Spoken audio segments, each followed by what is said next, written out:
തിരുവനന്തപുരത്ത് നിന്ന് വരുന്ന പ്രധാനപ്പെട്ട വാർത്തയിലേക്കാണ് ആദ്യം പോകുന്നത്. തിരുവനന്തപുരത്ത് ബോംബ് ഭീഷണി. ഹോട്ടൽ ഫോർട്ട് മാനറിൽ ബോംബ് സ്ക്വാഡും ഡോഗ് സ്ക്വാഡും പരിശോധന തുടരുകയാണ്. യാക്കൂബ് മേമന്റെ പേരിൽ ഇമെയിൽ സന്ദേശം ലഭിച്ചു. ഹോട്ടലിലെ അതിഥികളുടെ വിവരങ്ങളും പരിശോധിക്കുന്നുണ്ട്. ആർ റോഷിപാലും റഹീസ് റഷീദും നൽകും വിശദാംശങ്ങൾ. ആദ്യം ആർ റോഷിപാലിലേക്ക്. റോഷിപാൽ, ഇതുവരെ ലഭിക്കുന്ന വിവരങ്ങൾ എന്താണ്? ഇതുമായി ബന്ധപ്പെട്ട് ബോംബ് ഭീഷണി എങ്ങനെ പുരോഗമിക്കുന്നു പരിശോധന?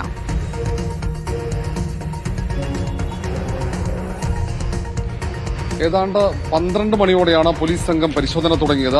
ഇമെയിൽ വഴിയാണ് യാക്കൂബ് മേമന്റെ ഔട്ട്ലുക്ക് ഇമെയിൽ ഐ ഡി, യാക്കൂബ് മേമന്റെ പേരിലുള്ള ഔട്ട്ലുക്ക് ഇമെയിൽ ഐ ഡിയിൽ നിന്നാണ് ഇത്തരമൊരു സന്ദേശം സംസ്ഥാനത്ത് വിവിധയിടങ്ങളിൽ, അത് സർക്കാർ സ്ഥാപനങ്ങളിലടക്കം ലഭിച്ചു. ചില മാധ്യമ സ്ഥാപനങ്ങളിലും അതിന്റെ പകർപ്പെത്തിയിരുന്നു. അതിന്റെ അടിസ്ഥാനത്തിലാണ് തിരുവനന്തപുരം സിറ്റി പോലീസ് ഡിസിപിയുടെ നേതൃത്വത്തിൽ ഈ ഹോട്ടൽ ഫോർട്ട് മാനറിൽ പരിശോധന തുടങ്ങിയത്.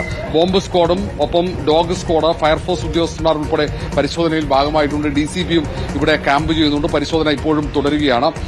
ഉച്ചയ്ക്ക് 2:30 മനുഷ്യ ബോംബ് RDX ഉപയോഗിച്ച് സ്ഫോടനം നടത്തും എന്ന ഭീഷണിയാണ് ഇമെയിൽ സന്ദേശത്തിലുള്ളത്.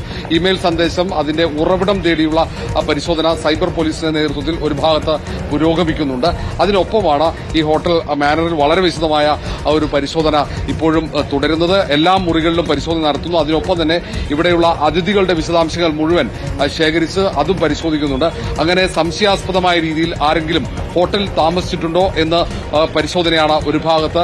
അവരുടെ തിരിച്ചറിയൽ കാർഡ് ഉൾപ്പെടെ പരിശോധിച്ചുകൊണ്ടിരിക്കുന്നു. ഇവിടെ ഒരു വിവാഹ നിശ്ചയ ചടങ്ങ് നടക്കുന്നുണ്ട്. തമിഴ്നാട് സ്വദേശിയുടെ വിവാഹ നിശ്ചയ ചടങ്ങാണ്. അണ്ണാമലൈ യൂണിവേഴ്സിറ്റിയിൽ നടന്ന പീഡനവുമായി ബന്ധപ്പെട്ട വിഷയത്തിലാണ് ഇത്തരമൊരു ഭീഷണി യാക്കൂബ് മേമന്റെ പേരിലുള്ള ഔട്ട്ലുക്ക് ഇമെയിലിൽ നിന്നും ഇന്ന് രാവിലെ 9:30 വിവിധയിടങ്ങളിൽ ലഭിച്ചത്. അത് അത്തരം ഇമെയിൽ സന്ദേശം സർക്കാർ സ്ഥാപനങ്ങളിൽ ലഭിക്കുന്ന ഒപ്പമാണ് ചില മാധ്യമ സ്ഥാപനങ്ങളുടെ ഓഫീസുകളിലേക്കും ഈ സന്ദേശം ലഭിച്ചത്. അതിൽ സന്ദേശം ലഭിച്ചവർ പോലീസിനെ വിവരം അറിയിക്കുകയായിരുന്നു. അതിന്റെ അടിസ്ഥാനത്തിലാണ് പോലീസ് ഈ ഹോട്ടൽ ഫോർട്ട് മാനറിൽ പരിശോധന. തിരുവനന്തപുരത്ത് നഗരമധ്യത്തിലുള്ള ഹോട്ടലാണ്. ഈസ്റ്റ് ഫോർട്ടിന് തൊട്ടടുത്താണ് ഹോട്ടൽ ഫോർട്ട് മാനർ സ്ഥിതി ചെയ്യുന്നത്.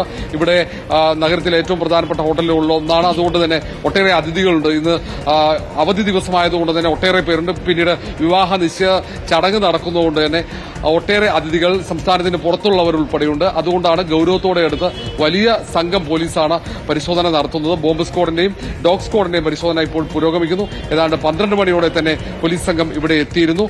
അല്പസമയത്തിനകം ഒരുപക്ഷെ ഡിസിപിയുടെ പ്രതികരണം നമ്മൾ പ്രതീക്ഷിക്കുന്നുണ്ട്. പരിശോധന ഇവിടം വരെയായിരുന്നു.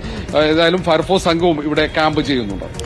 റോഷിപാൽ, ഇതിപ്പോൾ 12 മണിയോടുകൂടി ഈ പരിശോധന ആരംഭിച്ചു എന്ന് പറയുമ്പോൾ 2 മണിക്കൂർ പിന്നിട്ടു. ഏതെങ്കിലും തരത്തിൽ എന്തെങ്കിലും സൂചനകൾ ലഭ്യമായിട്ടുണ്ടോ? എന്തെങ്കിലും വിവരം ഇതുമായി ബന്ധപ്പെട്ട് ലഭ്യമാകുന്നുണ്ടോ പോലീസിന്? അതുമായി ബന്ധപ്പെട്ട് പോലീസ് നൽകുന്നുണ്ടോ വിവരങ്ങൾ?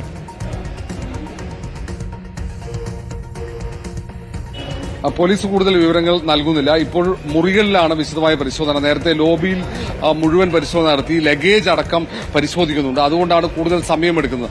ഓരോ മുറിയും പരിശോധിക്കണം. എല്ലാ ഭാഗങ്ങളിലും കിച്ചണിലടക്കം വളരെ വിശദമായ പരിശോധന പുരോഗമിക്കുന്നു. ഇപ്പോൾ ഹോട്ടലിലെ റിസപ്ഷനിൽ ഡിസിപി അവിടെ ഉദ്യോഗസ്ഥന്മാരുമായി സംസാരിക്കുന്നുണ്ട്. ഒപ്പം ഈ ഇവിടെയുള്ള അതിഥികളുടെ രേഖകളടക്കം ഡിസിപിയുടെ നേതൃത്വത്തിൽ ഉദ്യോഗസ്ഥന്മാർ ഒരു ഭാഗത്ത് പരിശോധിക്കുന്നു. കൂടുതൽ ബോംബ് സ്ക്വാഡിലെ അംഗങ്ങളും വന്നിട്ടുണ്ട്.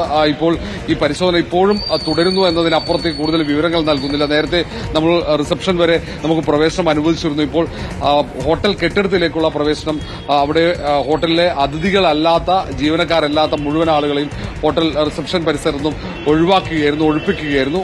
ഇപ്പോൾ കെട്ടിടത്തിനകത്തേക്ക് നമുക്ക് പ്രവേശിക്കാൻ പറ്റുന്നില്ല. അതുകൊണ്ട് തന്നെ കൂടുതൽ പരിശോധനയുടെ വിശദാംശങ്ങൾ പോലീസ് പങ്കുവെക്കുന്നുമില്ല. എന്നാലും ഗൌരവത്തോടെയുള്ള പരിശോധനയാണ് തുടരുന്നത്. കാരണം യാക്കൂബ് മേമന്റെ ഒരു തീവ്രവാദ സ്വഭാവമുള്ള ഒരു വ്യക്തിയുടെ ഇമെയിൽ ഐഡിയിൽ നിന്ന്, ആ വ്യക്തിയുടെ പേരിലുള്ള ഇമെയിൽ ഐഡിയിൽ നിന്ന് വന്ന സന്ദേശം എന്ന നിലയിലാണ് പോലീസ് വളരെ ഗൌരവത്തോടെ തന്നെ അതിൽ പരിശോധന ആരംഭിച്ചതും. ഇത് വ്യാജ സന്ദേശമാണോ എന്നത് പരിശോധിച്ച് കണ്ടെത്താനായി ഒരു ഭാഗത്ത് സൈബർ സംഘം, അത് തിരുവനന്തപുരം സിറ്റി സൈബർ പോലീസ് സ്റ്റേഷനിലാണ് ആ പരിശോധന നടത്തുന്നത്. ഇമെയിൽ സന്ദേശം ലഭിച്ച ഓരോ ഇമെയിൽ സന്ദേശം ലഭിച്ച സ്ഥാപനങ്ങളിൽ നിന്നും അവരിൽ നിന്നും വിവരങ്ങൾ ശേഖരിച്ച് അതിന്റെ ശാസ്ത്രീയമായ പരിശോധനയാണ് ഈ സൈബർ പോലീസ് ഒരു ഭാഗത്ത് നടത്തുന്നത്. അതിനൊപ്പമാണ് ഈ ഹോട്ടലിൽ താമസിച്ച അതിഥികളുടെ മുഴുവൻ വിശദാംശങ്ങളും ഒരു ഭാഗത്ത് പോലീസ് പരിശോധിക്കും. ഒപ്പം തന്നെ ബോംബുണ്ടോ എന്നത് കണ്ടെത്താൻ, അല്ലെങ്കിൽ സ്ഫോടക വസ്തുക്കൾ എന്തെങ്കിലും ഈ കെട്ടിടത്തിൽ സൂക്ഷിക്കപ്പെട്ടിട്ടുണ്ടോ എന്ന് കണ്ടെത്താനുള്ള പരിശോധന CCTV അടക്കം പരിശോധിക്കുമെന്നാണ് പോലീസിൽ നിന്ന് നമുക്ക് ഇപ്പോൾ ലഭിക്കുന്ന വിവരം. ഏതായാലും പരിശോധന ഇപ്പോഴും ഏതാണ്ട് 2 മണിക്കൂർ പിന്നിടുകയാണ്. ഇപ്പോഴും നമുക്ക് പരിശോധനയുമായി ബന്ധപ്പെട്ട കൂടുതൽ വിവരങ്ങൾ പോലീസ് എന്തായാലും പങ്കുവച്ചിട്ടില്ല. ആർ റോഷിപാലാണ് വിവരങ്ങൾ നൽകുന്നത്.